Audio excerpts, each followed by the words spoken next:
Hey guys, Dr. Hampton here, as you know, a board certified family and obesity medicine doc here with a post podcast interview with my guest, Michelle Hurn. The episode we just recorded is being wrapped for you right now and will be delivered to your favorite podcast app on Christmas, just in time for the holidays. And during that episode, we discussed why Michelle shifted from a vegetarian diet to more of a carnivore and some interesting things about nutrition history. We just talked about grains and high fructose corn syrup and those types of things. She also talked a little bit about how this dietary approach affected her ability to improve her anxiety. And of course, she talked about her new book, which is coming out very soon, The Dietitian's Dilemma, and I'll let her speak about that. And that's going to be really helpful, particularly as we all are working towards our health goals. So I just wanted her to join me for a live session so we can discuss a little bit about her plans and how does a carnivore get through the holiday season. And also had a few myths I wanted to bust about keto and carnivore, and I thought that that would be helpful to share with you guys today. So Michelle, she has this really easy to understand social media name. It's called at Run, Eat, Meat, Repeat. And I think you understand what that means. And, as a dietitian and ultra runner, it kind of fits who she is. And she was formerly a high carb eater, distance runner. And now she's really doing a much better job with both her athleticism as well as her anxiety. But again, she'll be releasing a wonderful book and we'll touch on that. But before I introduce you, Michelle, I just wanted you to know that I'm wearing my hoodie, as you can see. But I have two reasons for that. Okay. One is because you're a runner, and I really wanted to make sure that I dressed appropriately for the occasion.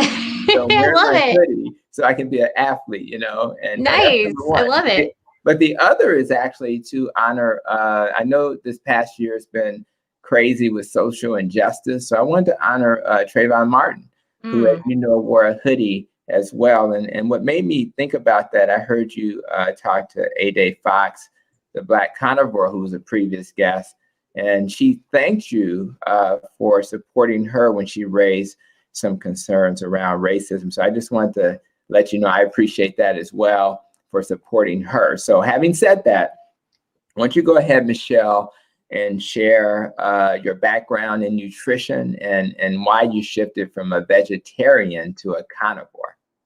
Yeah. So thank you so much for the introduction. So yeah, I am a registered dietitian. My health story, basically starts when I was 12. I had a very serious eating disorder. And so, I was 5 feet tall, 57 pounds, had to be hospitalized. And as I recovered, how many pounds did you say?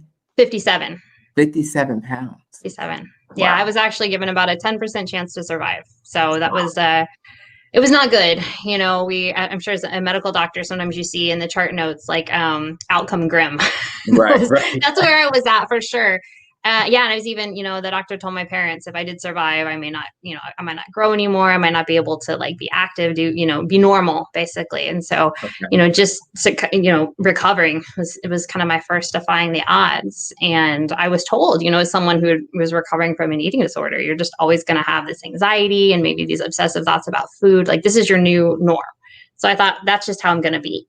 And I followed the standard American diet, try to eat as much healthy whole grains and try to eat lots of fruits and vegetables, very low fat, low protein, and, became an athlete, became a runner, I've done 12 marathons, qualified for Boston 12 times. But, as we talked about on the podcast, like my running performance just kind of fell off a cliff as I got older. And I just thought maybe this is just, I'm getting older, but I was just having all kinds of muscle pain and my anxiety got worse. I was struggling with depression.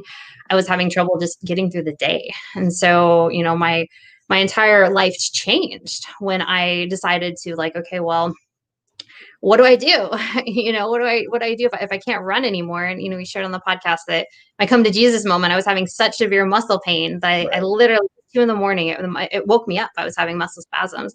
Drove to 7-Eleven, got 30 pounds of ice, put it in the bathtub, and like sitting in this ice bath and like, oh my gosh. And my wife came in and was like, maybe we should do something different. And it's like, okay, beyond time to do something different at this point. And so I thought, okay, well, if I'm not going to run, if I'm no longer going to try to be competitive, then why not try a low carb diet? Why not try a ketogenic diet? Right. And that's when, during the research, I came across a carnivore diet. And I thought, like, okay, I can get behind meat. I'm from Texas originally. I like meat. But all meat, like, I'm a dietitian. Like, we're told that fruits and vegetables. And so I was very skeptical. And this is where, I tell people who follow me and people who, like, we've got to be critical thinkers. We've got to be able to take, we've gotten to the point in society where we just hear something and we become so polarized and we're so emotionally charged. It's like, okay, let's take emotion out of it. Let's look and see, like, what does the data say? And we talked about bioavailability. Right. And I knew that, meat had protein, but I don't think I fully appreciated all the zinc, the B12, the carnosine, all the different key factors. And also at that point, I was consuming so many carbohydrates and I wasn't eating like white bread and donuts. I was eating oats and seeds and potatoes that I believe those things were really binding to the calcium and iron. We know that grains and seeds have lots of phytic acid that binds to minerals. We know potatoes have lectins, things that could potentially damage your gut. So yeah, I said, all right, I'm going to do this for 30 days. And as I shared with you, coming from having a serious eating disorder, my wife was like, no, this is restrictive. You're not doing this. And we thought about it. And finally, she was just like, all right, you're an adult. You'll quit. It's fine. So that was my only goal. My only goal in transitioning to a carnivore-based diet was like, okay, well, I do like meat. Like, what's the worst thing that can happen? My only goal is like, maybe my muscles will stop being on fire, throughout the day. I figured the extra protein and fat. And as you know, the story, what was going to be a few-week experiment has turned into changed my life. I went from, I couldn't run. I thought I was done running forever.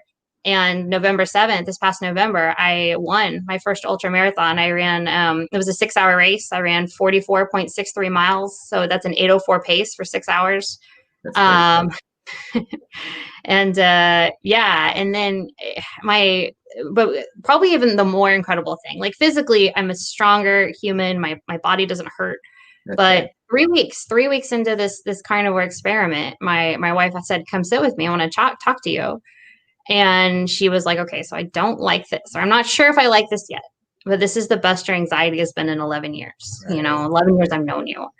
And she's a scientist. Like she's brilliant. She's very smart. So she started diving into all the research and, the other doctors and clinical trials, and was kind of like, holy cow, like wow. Why don't we know this? Why isn't this taught? Why isn't this more available? Why aren't people shouting this from the rooftops? And of course, as we're going to talk about in the book, I mean, there's just so much money in keeping people sick.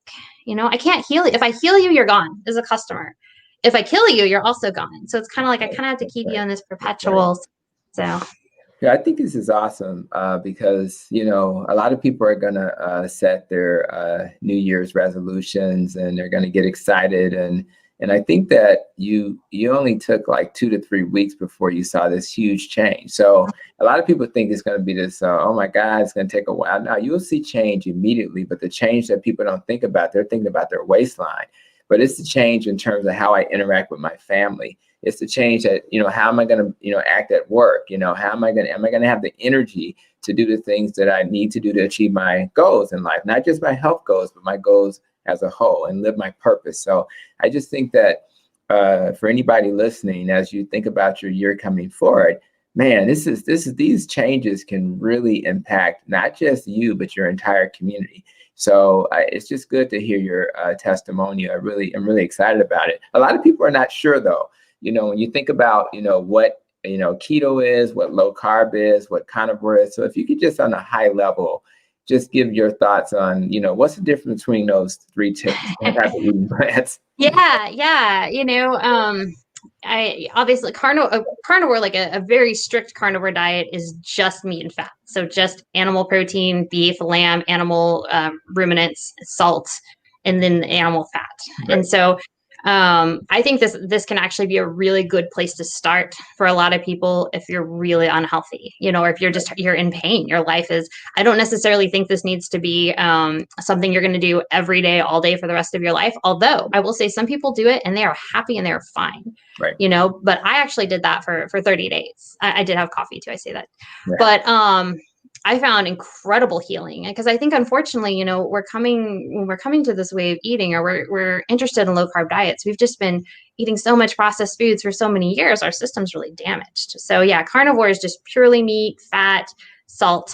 And then, like a ketogenic diet is a diet that is very high in fat. It's macronutrients tend to be about 80% fat. And then about, it can be, totally 20% protein or 15% protein and very low carbohydrates. Yeah. So with a ketogenic diet, people are eating, some vegetables. They might be eating a little bit of berries or a little bit of broccoli or a little bit of plant materials. And a low carb diet I would say, is similar to a ketogenic diet, but you have a little bit more flexibility. I mean, you may be having 10 to 15% carbs and versus just that very, very strict. A ketogenic diet was originally designed to keep people in ketosis, which is a state that where you're actually utilizing ketones versus glucose. I mean, specifically for if you have a very specific medical condition, it can be very important to be in ketosis. But I don't necessarily think everybody needs to be in ketosis all the time. Well, that sounds like a plan. I wanted to acknowledge a few comments.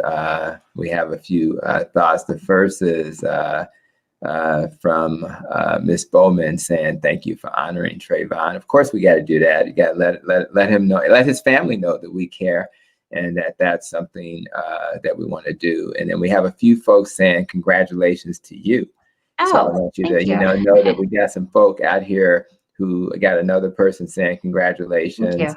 And we also have, you're going to inspire Sherry as she gets back on track with, sounds like she's done it before and it's time to get back. And it's okay to have struggled. I think it's really important that we accept the struggle is real.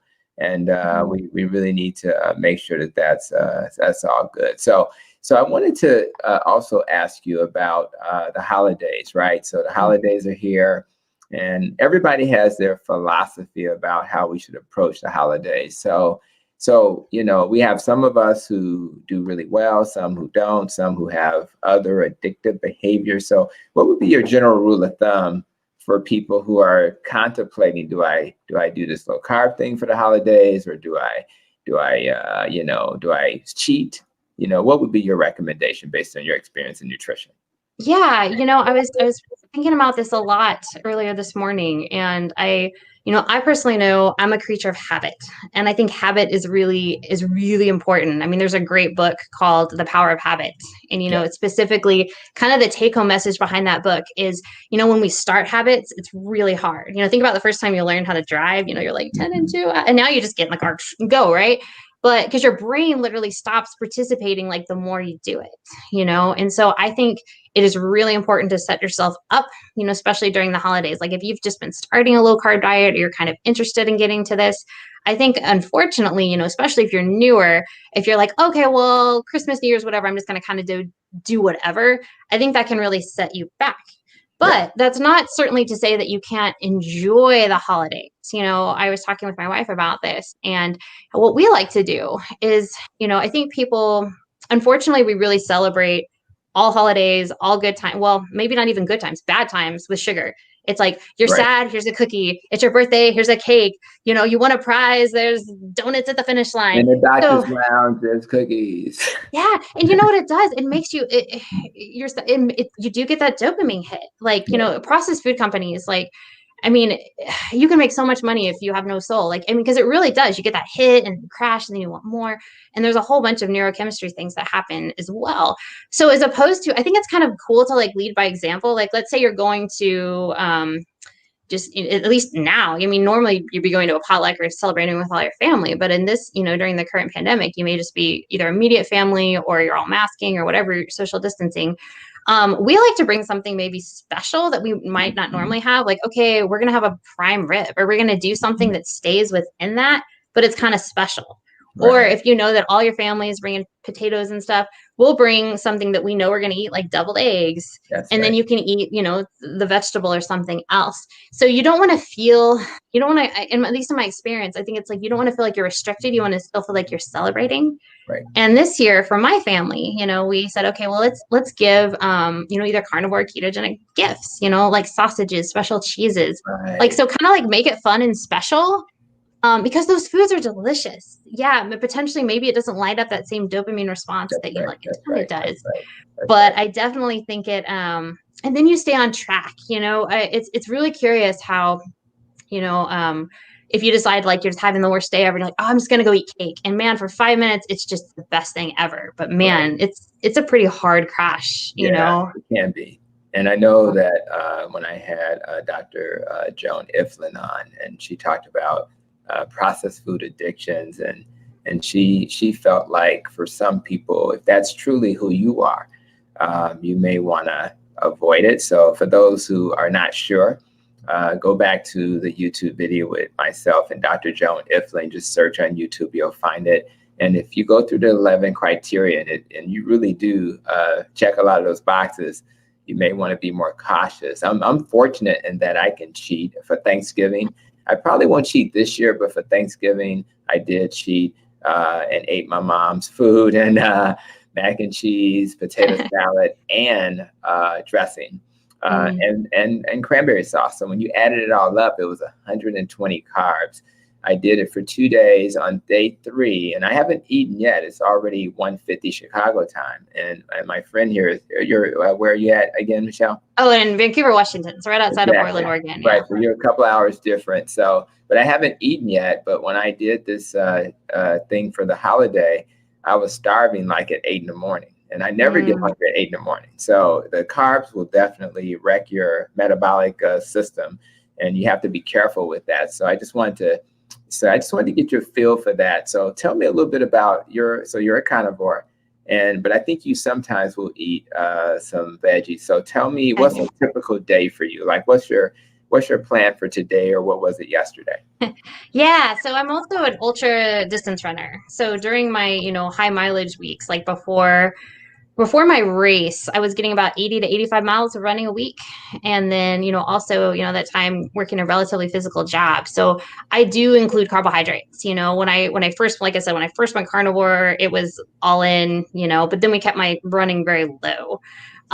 So, a typical day for me, normally I'll get up in the get up in the morning and run. I'll either run fasted, or I use a low carbohydrate product called S Fuels. So it's just a little bit of like glutamine, electrolytes. It's got a little bit of protein and fat, very low carb, 3 grams of carbs. And then after I run, I'll usually have some coffee with butter. I eat beef. We have a cow share, so we have lots of ground beef and cuts of beef. I do eat liver. I do think that, I know there's people that go back and forth whether, you should just eat can you just eat animal meats? I think there's a lot of benefits to organ meats, specifically liver. I know for many people, it's not the tastiest thing, but I think the iron, the vitamin A, the different nutrients in there are important. So I eat that a couple times a week. But yeah, mostly just the beef. I'll add some extra tallow, because I'm getting most of my calories from fat. I think it's a mistake a lot of people can make, is they get real excited with the protein, and it's just lots and lots of protein and not enough fat. Right. So making sure you're getting that fat. And then I do eat 3 times a day typically. And so then, several hours later, I'll just have the middle afternoon meal tends to be a little more flexible depending if am I working, am I running around. Usually it's just more beef and butter. Sometimes working at, at scratch meats, I might have some sausages or whatever other meats available. And then in the evening is when I would have a little bit of more like plant foods. So my wife's 1,000 times better cook than I am. So, would make some steaks or more just ground beef. And then we usually would have a side vegetable, sometimes just lettuce, a little bit of carrots. And then she makes long fermented sourdough. And so that's where my carbohydrates come from. And it's even as a long distance runner, I'm getting between 25 and 50 grams of carbs. When my running does kick up quite a bit, I'll certainly increase that. Okay. But yeah, that's my typical day. It's, it's not super exciting. People have asked me, there's no camel tears or anything weird, but it's easy. It's delicious. I'm really happy. Every once in a while we may have salmon. We live here, in the Northwest, so we're really close to the ocean. But yeah, there's not a ton of variety, but Right. you know, when you're happy, it's like I get to eat steak every day. Yeah, It's I mean, or beef it every sounds day. like the benefits,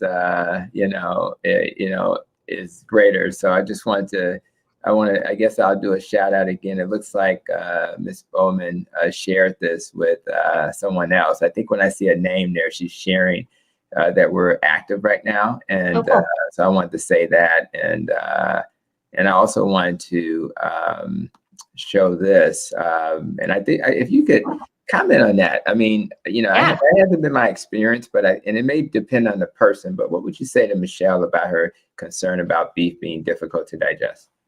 Yeah, good name. So Right. yeah, that's really interesting, and especially if you've come from a place where you've been eating a lot of processed foods. A Mhm. lot of people, or if you've been taking a lot of antacids, or there's Pepsid AC. Man, I saw a lot of people when I worked in the hospital that just constantly taking these anti-heartburns. What those do is those actually shift your digestive environment and make it more alkaline. And so when you're eating meat, meat needs our stomach acid is naturally very acidic. But when you eat a lot of processed foods, it tends to make it a little more alkaline. Then you take all these antacids, it makes it a little more alkaline. Then you put beef in, which needs an acidic environment. So one thing that I found that can be really helpful initially is a digestive enzyme, like an HCl. If you're having trouble digesting beef, some people will prefer a little bit leaner meats. They might do like salmon or chicken. But in my experience, I really think that ruminant animal protein is important just because it's such a good source of like iron and zinc and some of those trace minerals like carnitine and carnosine. And I would say if you're really having a lot of digestive issues, I would start with like an over-the-counter, they can relatively inexpensive digestive enzyme, and maybe even starting with like smaller portions and kind of building it up. Yeah, well, sharing is caring. Now we get clarity. So apparently, Ms. Bowman shared this with Michelle, and there you go. So there you go. So that explains everything. You guys have great names. Let's say that out loud. So what you're hearing, guys, you may ask, well, why does Dr. Hampton and maybe our friend Michelle, dietitian, discourage medicines when possible? Yeah. That's because they have unintended downstream consequences. I literally just took my biochemistry final on Friday as I studied nutrition, and we talked about the cells that help make the acid, the HCl, which helps to take pepsinogen to pepsin. And bottom line is, if you don't have acid, guys, you cannot break down a steak. And most of us have seen that little experiment where they take the steak and put it in a little jar with the HCl, and it just kind of dissolves away. And so what I found in my experience is that for people who eat a lot of meat and don't eat the processed food, a lot of times they have normal bowel movements, but maybe they don't have to have as many because they don't have all that unnecessary fiber in their diet, right? So they absorb the nutrients that they actually break down the entire animal, and they don't necessarily have to go as often. But every carnivore I've talked to does not complain of constipation.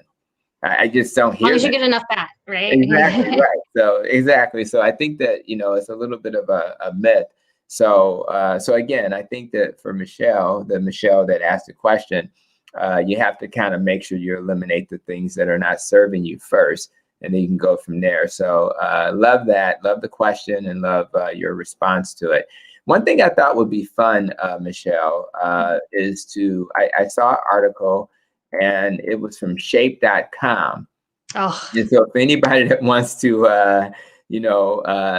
check that article out, the title is "Why This Dietitian, is completely against the keto diet." So I thought it would be fun to just look at some of the things that she shared, and you guys can check that out on your own. And the comment she made, the first comment was that keto takes the enjoyment out of food, and she said that keto recipes don't leave me satisfied, and all the substitutes and high-fat ingredients tend to give me a stomachache. But it's not just the flavor factor. It can actually leave you feeling physically ill, especially in the beginning. After a week or two on a diet, you will enter full ketosis. But until you get there, symptoms like extreme, they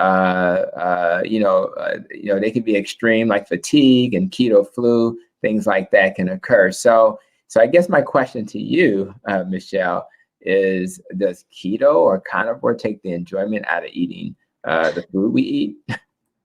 These questions, like, I mean, they really break my heart, just because what takes the enjoyment out of life is dealing with lifelong anxiety, dealing with depression, being obese, having brain fog. You and I have seen patients that are so obese and have no muscle, they can't even walk to the toilet. They're not going to be walking children down the aisle. And what else takes the enjoyment out of eating is eating very low fat processed foods. Right. And that is the opposite of what we're asking you to do. That's right. And I think it's, I really worry about this fear mongering that happens as dietitians and medical professionals, especially if our first premise as medical professionals is to do no harm. Right. I think saying like, oh, this is going to take the enjoyment out and this is going to make you this is really ill-educated, especially since we have the clinical trials to disprove pretty much everything she's saying. And it is her opinion that it takes the enjoyment out of food. And maybe that is very strange to me, because humans we're really wired to crave meat and fat just because it's like what our bodies need. I mean, think about how delicious, like you eat a big burger, burger patty with cheese and it's dripping. It's just delicious. Let your taste buds feel good. And it's you smell, even if you start smelling like bacon and stuff, you naturally start to salivate, right? That's right. It doesn't really happen with like plain rice or, chopped up kale. So I hear the argument, and I get this all the time, and I have a whole chapter in my book about eating disorders. Like, oh my God, Michelle, you're telling someone struggling with an eating disorder that all foods can't fit. I think we need to start having the conversation.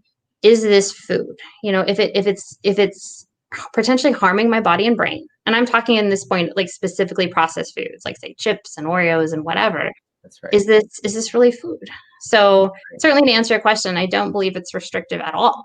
Yeah. And I think, you get to, and I mean, we're all human, we're all adults. We get to kind of take whatever our health goal is and like build it out, like as you heard, when you asked me what I eat, that's going to be very different than someone maybe who doesn't run, or somebody who's really underweight might need more. Someone who's overweight might need less, so that I think is irresponsible. Yeah. And then, are you going to potentially feel crappy? I had one of the worst headaches of my life, like a weekend, and I have electrolytes. Learn that the hard way, right? Taking enough water in. But so you're telling me like feeling a little uncomfortable for 2 weeks, and then you get, you're going to become a better functioning human for the rest of your life. Like, it's just very strange. It's very strange. Strange comment, and it's such a short-lived. Now, I was fortunate because I was already, I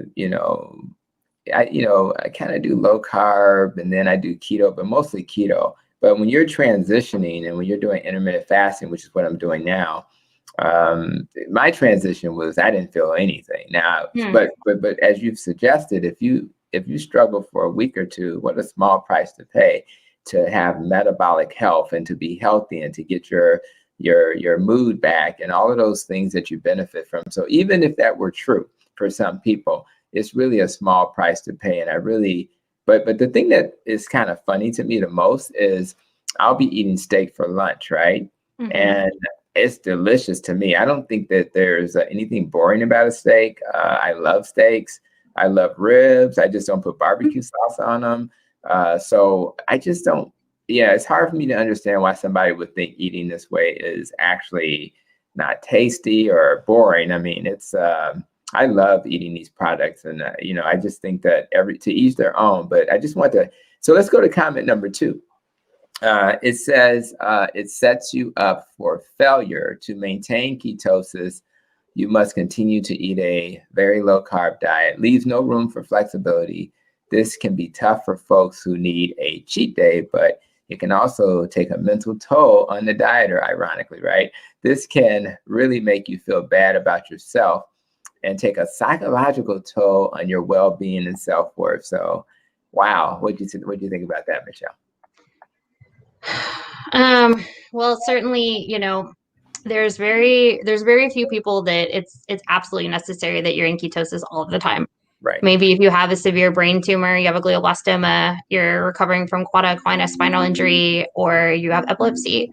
But other than that, a lot of people, once again, I don't track I'm guessing you don't track for, you don't, this is saying like, if you don't eat exactly this way, then you're a failure, which is silly. That's not how the keto diet is. And we even have research in clinical trials that it has one of the highest success rates of in sustainability of any diet, because you're not hungry. Nobody wants to eat in a way where you're hangry or, irritated. And that's often what low fat or, and I really worry. We talked about this a little in the podcast, that we're setting people up just to be mediocre. You're just saying, do whatever you want. We'll see how it falls. You're overweight. You're sick. It's cool. Work, blah, blah, blah. Yeah. Oh, we're just so afraid of being any kind of uncomfortable. I kind of worry, this could be a separate topic but I kind of worry about our kiddos. Like, they're just getting so soft. Like, hey, you know what? Maybe, like you said, you're uncomfortable for like a week or so, but this is long-term sustainable health. This is how the human body was designed. That's right. We need to take a step back and be like, this isn't, and this does, as far as like taking a negative toll on your mental health. I mean, like I'm sure you've interviewed tons of people. I've never felt more free. Yes, and I've never felt more happy, and I can show up in the world. And if your goal is to be a good person, to help others, to chase your passion, you need steady energy. You don't need to be like, oh, I want a donut. It seems so strange to me. Yeah. And thinking about food all day. And again, it's 2:05. I haven't eaten yet. I don't think about food. I consider it fuel. I enjoy my food, but I don't feel like it's not on my brain. And I get around people and they're just like constantly thinking about when to eat, what to eat. And I just don't. I just make sure I have my food in my house. It's just a different. And ketosis. Yeah, when I first started my journey, I definitely was curious, am I in ketosis? So I did measure my kids, and I did a video with them, and they did it as well. And they measured for a little bit just so they can know they were in ketosis. And by the way, their mental clarity shot through the roof. And they both went a point up in their GPA the next semester after doing keto and intermittent fasting. So, and again, none of us actually track anything.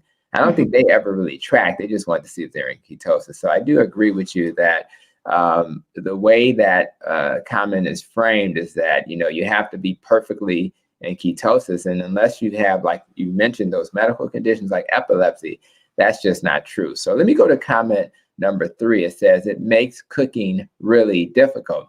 If you're a protein lover, you may think this diet is for you, considering all the other foods that are eliminated, but the diet requires that the protein make up 20 to 25% of total calories. So eating too many eggs or chicken breasts can make you top this protein amount pretty easily. It sounds like she's creating some criteria that you have to follow very closely to do this diet. So what's your thoughts on her comments about this idea, that eating this way, it makes cooking difficult? To me, it's completely simplified my life and my cooking. Right. Before, I would have this big pot of rice, then I have this huge salad going on that I don't really even want to eat either one of those.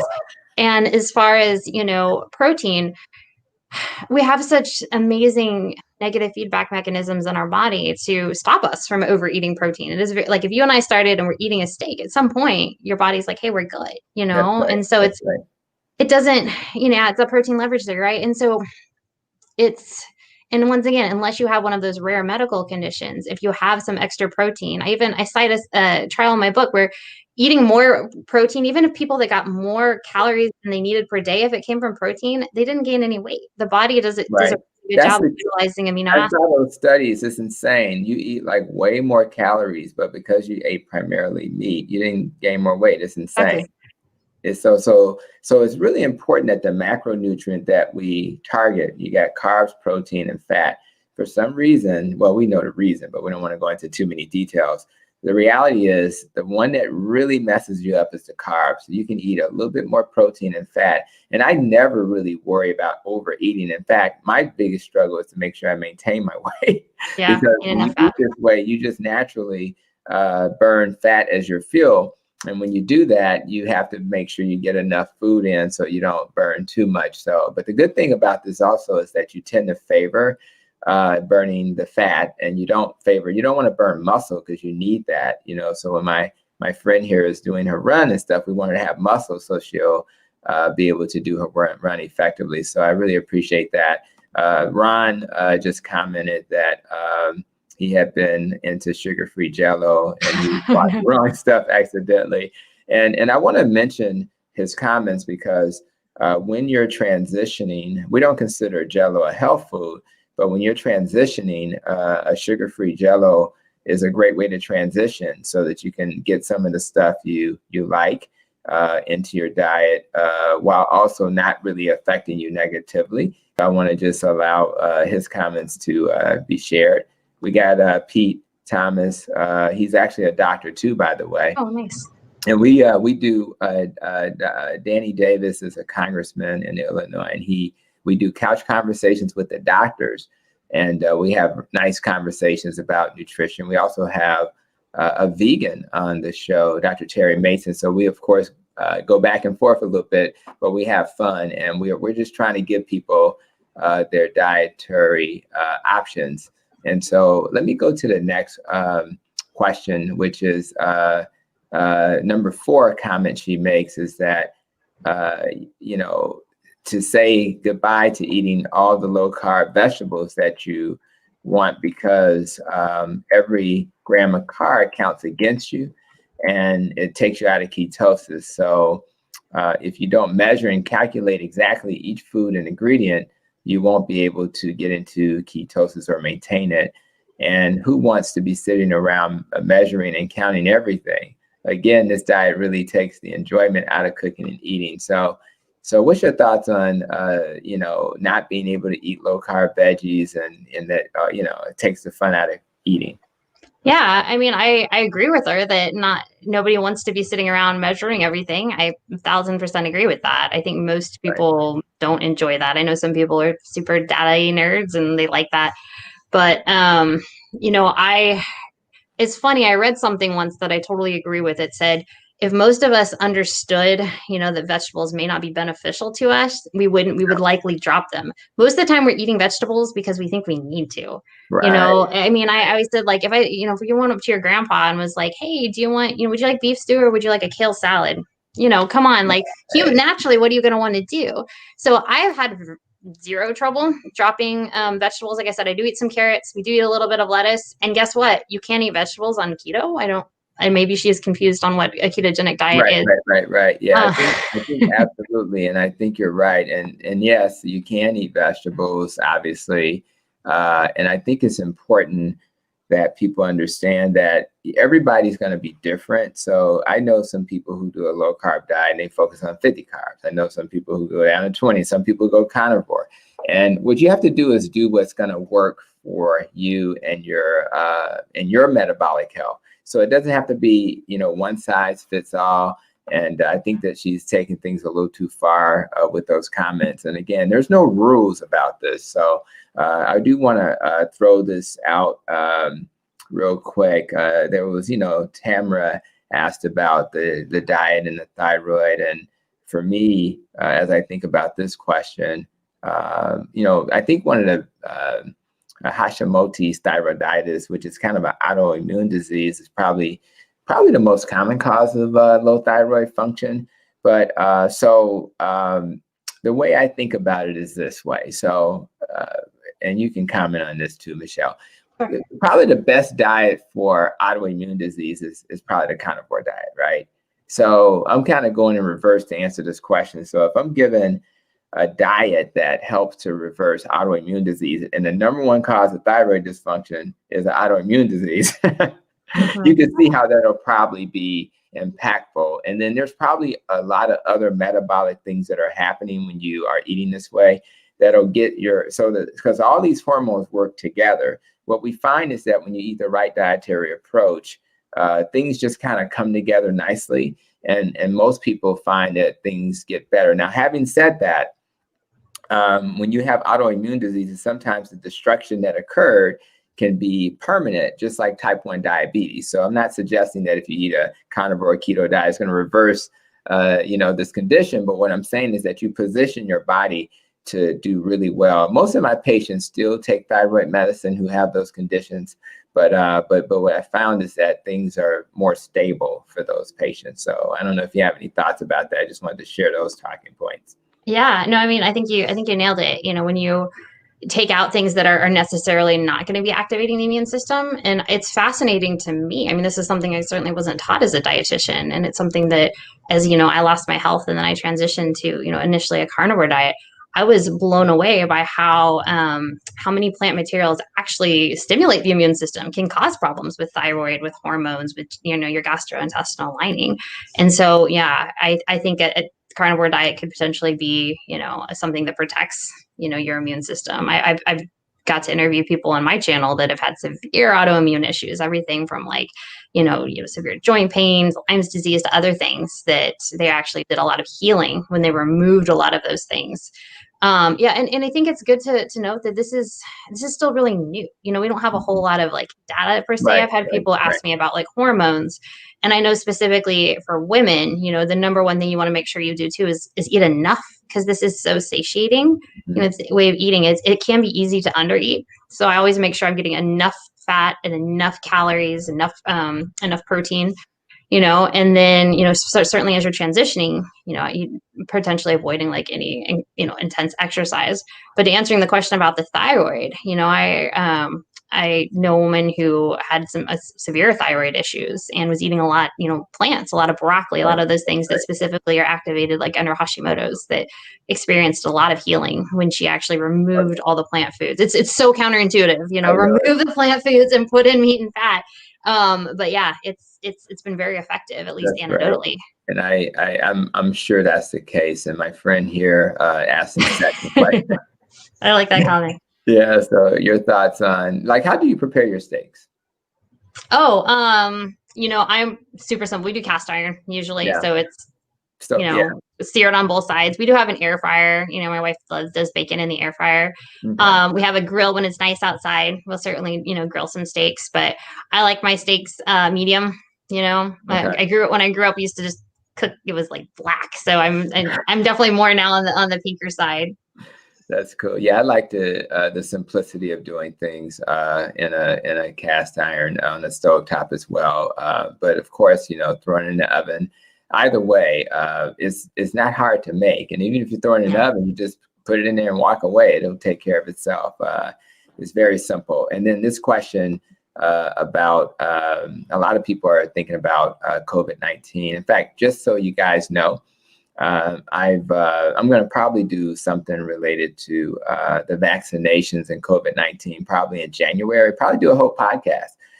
Because I think we want to remove some of the fears about the vaccination. I plan to get mine on Wednesday, but I just want to share additional information with you guys. So those who are on the fence and not sure, just so you can make an educated decision about whether or not you're going to do that or not. So I just want to just throw that out there. But in terms of the actual question, I believe, I'm sure you agree, Michelle, that your immune system will benefit from low carb, keto, carnivore, and maybe even I'll give Dr. Terry Mason, if you're doing vegan and it works for you, maybe it's certainly better than the standard American diet. I can tell you that.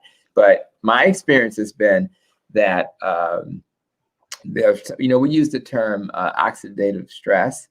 And when you have a lot of inflammation in your body, and you have these electrons floating around trying to find, or cells looking for electrons, and then you don't find them. It's like a rusting process for your body, just like that apple that turns brown. So what we find is that when you eat an anti-inflammatory diet, like a low carb, keto, or carnivore diet, you'll have less inflammatory things happening in your body. So from my perspective, that sets you up to have a body that can battle.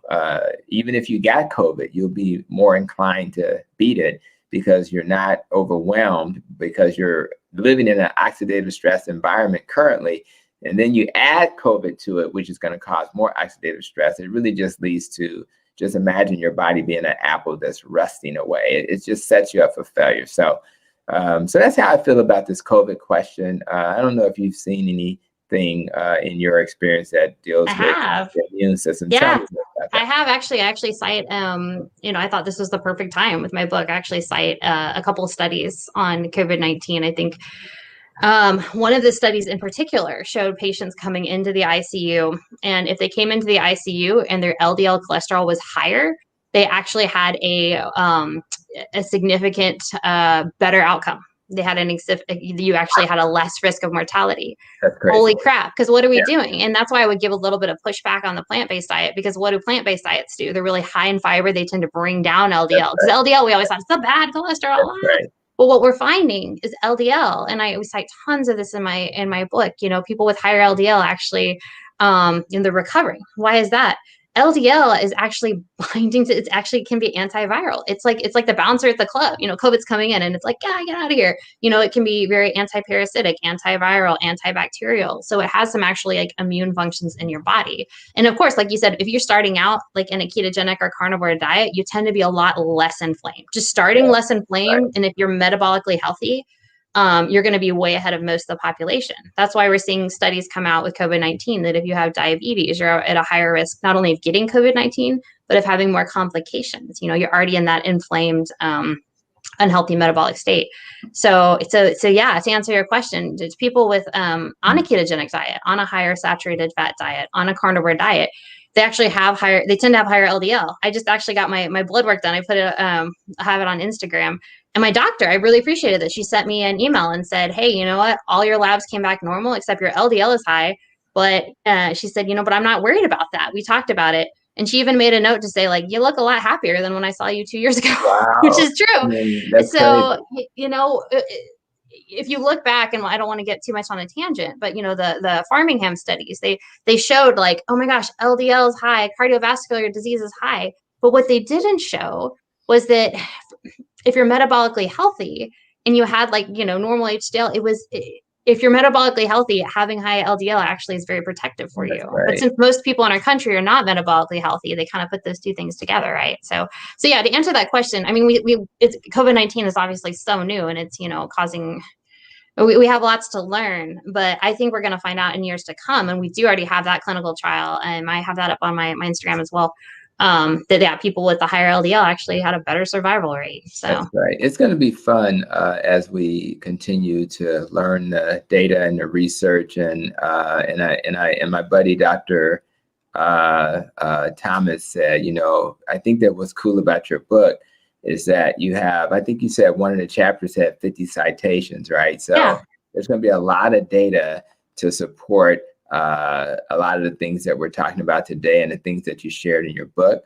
And yeah, also, I've got all the clinical citations. I'm happy to send those too. Yeah, so sure, absolutely. And then Ron makes this comment about fasting. So my buddy Ron, he looks like a hunter, doesn't he? He looks like looks like he would be a hunter. But I tell you, Ron, you are absolutely right, which is why I feel great as I'm fasting as we speak. So the last comment I wanted to bring to your attention, Michelle, from that article is it says it leaves you short on nutrients. And I think we talked a lot about that during the podcast.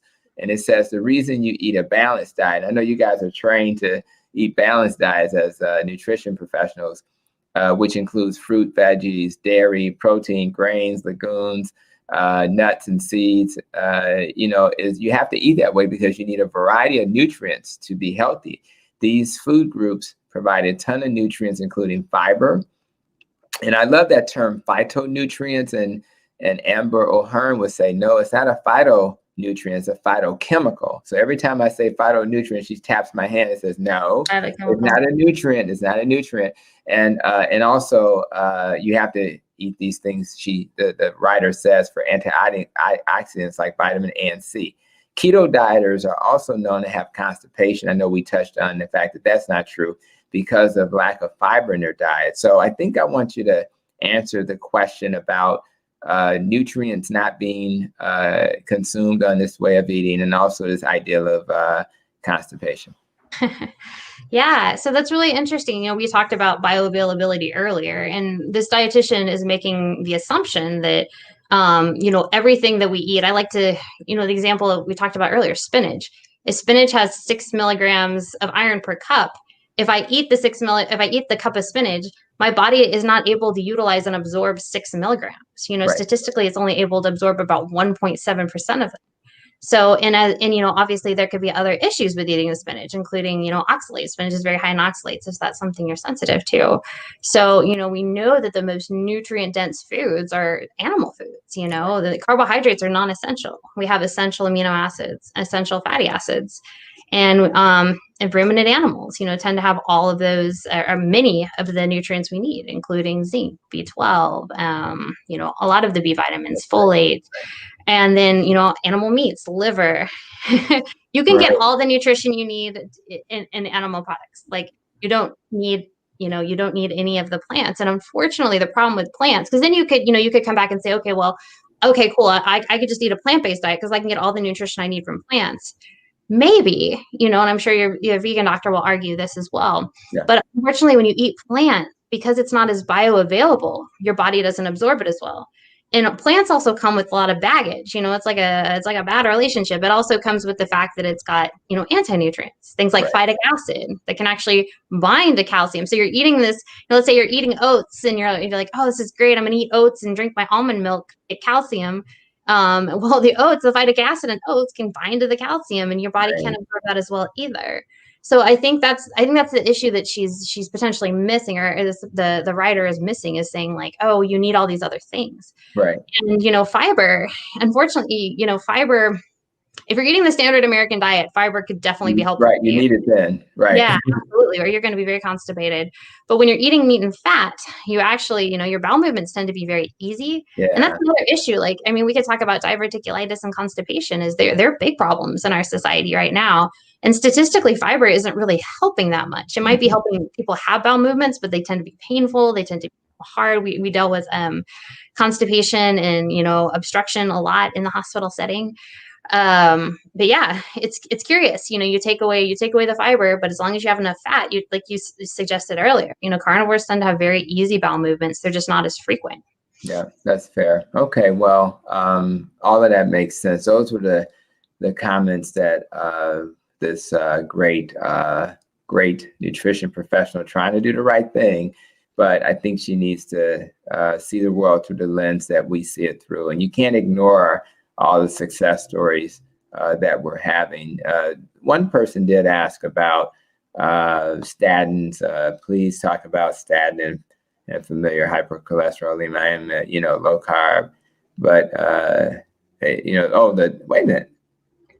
So the doctor put them on a statin. So statins are interesting because there probably are a group of people who are so high risk that there may be some benefit. There are some anti-inflammatory benefits of statins for sure. But then if you take most people probably need to not focus on what the statin focuses on, which is what the vegan diet focuses on, which is the LDL, right? So if we focus on the wrong thing and we're not looking at those LDL particles and breaking them down into large and small, and for those who are unaware, the large particles don't bother us. They kind of bounce off your arteries, and the small ones get into the crevices and cause inflammation. And most doctors do not measure the particle sizes. So if you're just looking at the LDL, that's not going to be helpful. If you're looking at the cholesterol and you're saying, well, my cholesterol is high. My patients say this every week.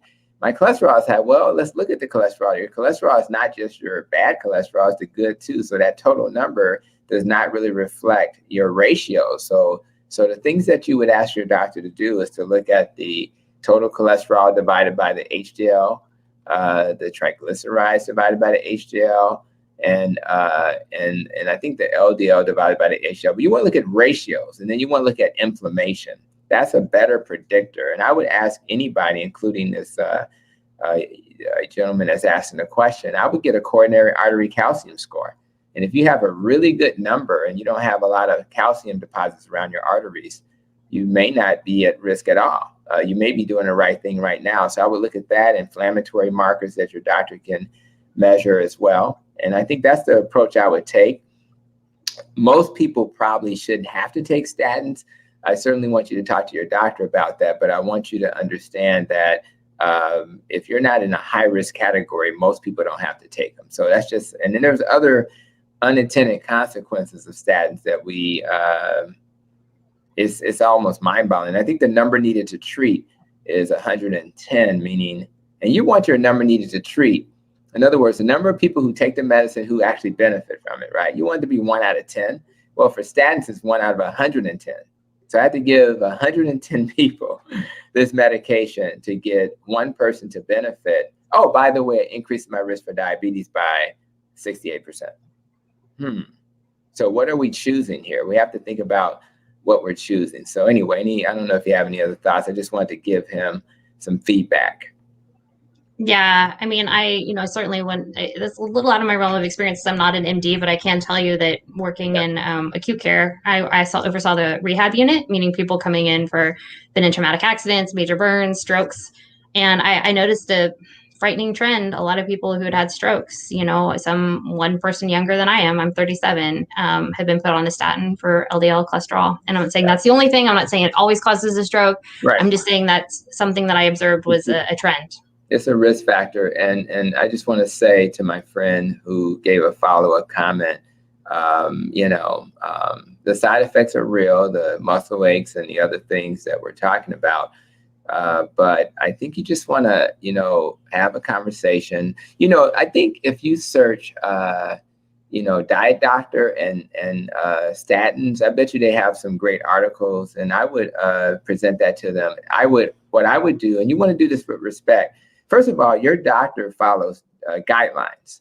And if your doctor deviates from, so I have patients who are based on what's in front of me, they should be on a statin, right? But you have to be a doctor who also knows to think outside the box. The guidelines are truly supposed to be guidelines.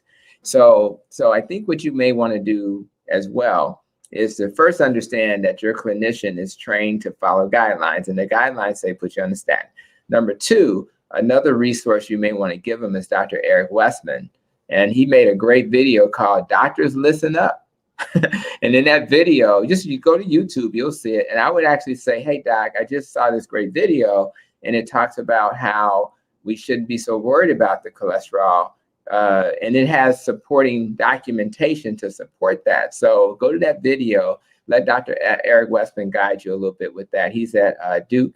And he's been doing research on low carb since 2004. So he's been in the game a lot longer than me and my partner here. And he's somebody that I follow as well. So I just wanted to say that out loud as well. So I do want to ask you to piggyback around to your book again. And could you just share just high level for those who are listening, they're thinking about Christmas. First of all, when is that book going to be available? And secondly, what can they expect to get from it? Thank you. Yeah, it has been such, when I got my health restored, I feel like it's like my gift of gratitude back. Like I'm so excited to read it, and like what you can expect, as my story, my history of having a really severe eating disorder and kind of working through that. And then, obviously kind of losing my health with a super high carbohydrate diet and regaining it, and then having the dilemma. It's called the dietitian's dilemma, but I also think it could be called the healthcare provider's dilemma. Like we have this information, but we're not really allowed to teach it. And so then it's going to go through some conditions that I saw in the clinic a lot that I, thought I could speak really well to, and also have just great clinical trials. So specifically for diabetes, for mental disorders, including like major depression and anxiety, eating disorders, sarcopenia, which is muscle wasting, and then heart disease. Then I have where the nutrition guidelines came from, because it's a pretty bizarre story. But I think it's important to understand, because that makes more sense. Like, oh, this is why they're this way, because there's a lot of corporate profit and other factors that were happening. Then we have plants versus animals. So we're going to talk kind of what we talked about today about bioavailability and does this make sense? But it really is my goal. Oh, and I have a chapter too about getting started, some resources. And also a lot of people had asked me about my distance running. So just kind of what I do to run.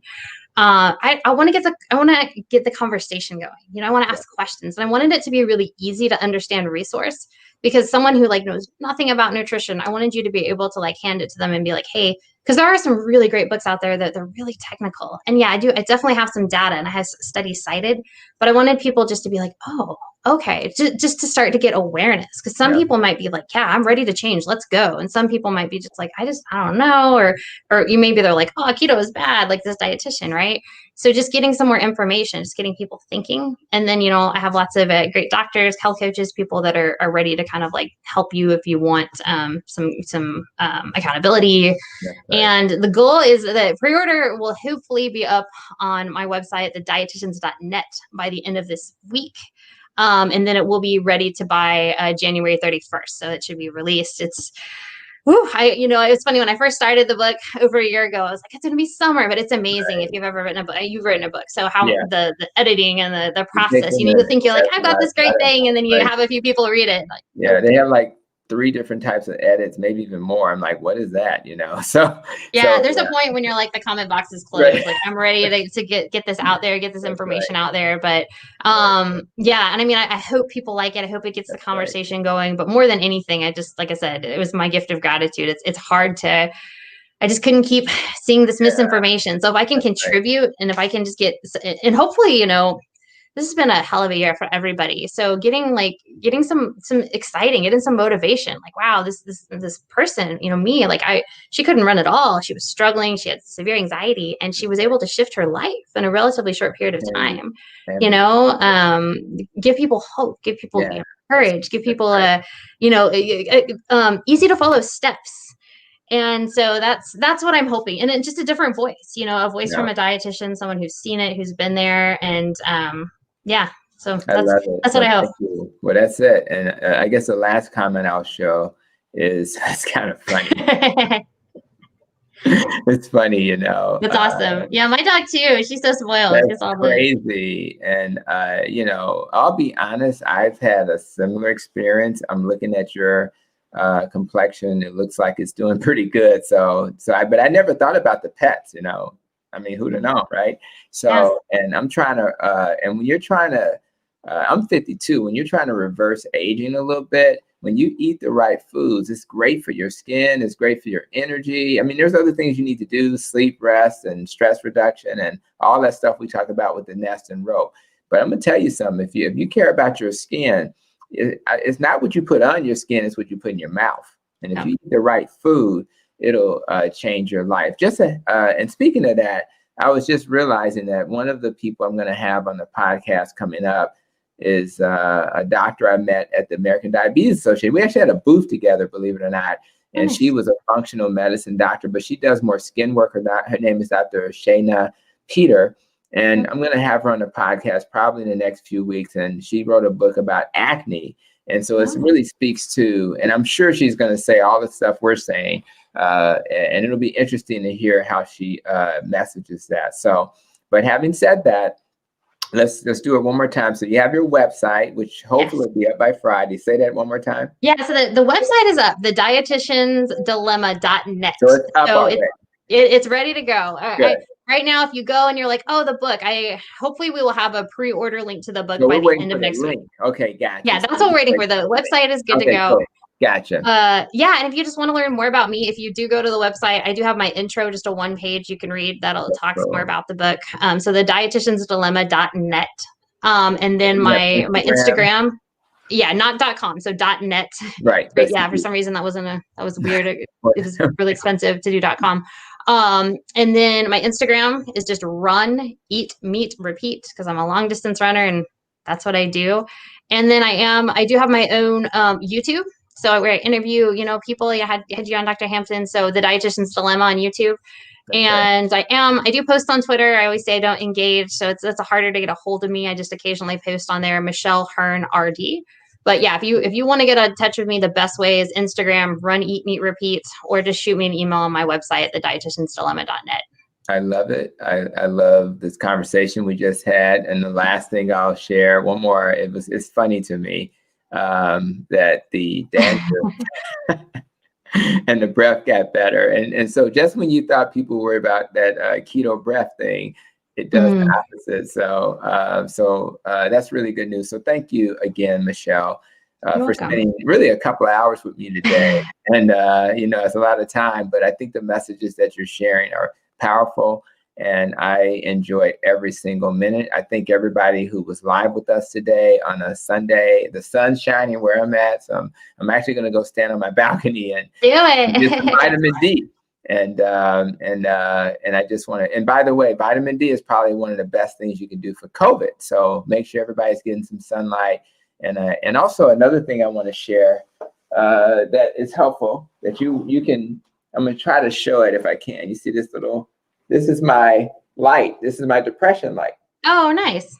I got this for about $60 on Amazon. And so every morning I spend about, I think about 20 minutes. I think it's 20 minutes. And I just, and I'm not depressed, but I'm not trying to get depressed. So, so there's a lot of things you can do to be healthy. You can eat right. You can exercise. Again, that's why I came up with the Nest and Rope acronym. So you think about all of those things, your relationships. And if we work together to be healthy, we can make 2021 the best year ever. So I'm excited about your book. I hope to have a book on obesity in that year at some point, but I'm not even going to put a date on it because I want to writing too. Don't do it. It'll be longer than you think. Me. So thank you again. Thank you for everybody listening. Everybody have a phenomenal rest of the day and looking forward to the next video with you guys. Take care, guys.